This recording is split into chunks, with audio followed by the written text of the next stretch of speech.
রয়েছে খোয়াই সরকারি দ্বাদশ শ্রেণী বিদ্যালয়। এই বনেদি স্কুলে কী কী সমস্যা রয়েছে এখন, মানে মর্নিং সেকশনে? নমস্কার আপনারা সবাইকে আমাদের এই বিদ্যালয়ে আসার জন্য।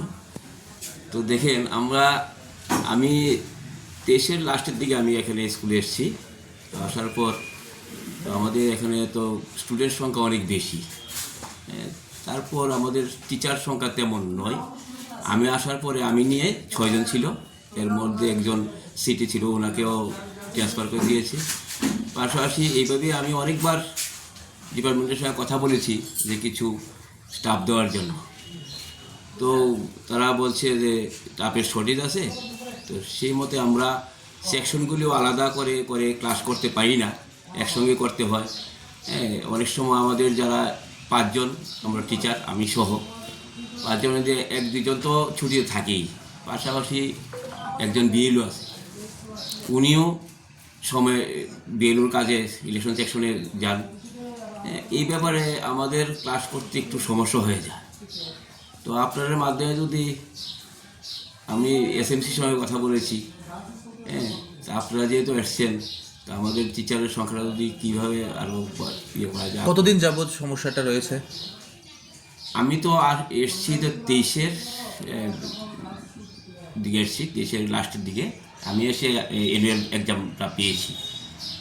তো আসার প্রথম থেকে এই সমস্যা, এটা 19-এ এই স্কুলটা এই ইয়ে হয়েছে। ছাত্র কত রয়েছে, ছাত্রছাত্রীর সংখ্যা কত? ছাত্র প্রি প্রাইমারি আছে আর 1 to ক্লাস 5 অবধি তো আমাদের প্রায় 550 উপরে। এর মধ্যে ক্লাস 4 এবং 5 দুপুরবেলা করছে বিগত দিনে, আর আগামী যে সেশন থেকে ক্লাস 4ও আমাদেরকে দিয়ে দেবে সকালবেলা। কিন্তু সেই জায়গাতে সে টিচার অ্যাভেলেবেল না। টিচার যদি আমার আরও 5-7 জন যদি থাকে, তাহলে আমাদের ক্লাসটা চলাতে একটু স্মুথ হবে, ভালো হবে। আমি বা ছাত্রদেরকে ভালো পরিষেবা দিতে। গোটা বিষয়টি কি আপনি ঊর্ধ্বতন কর্তৃপক্ষকে জানিয়েছেন? জানিয়েছি।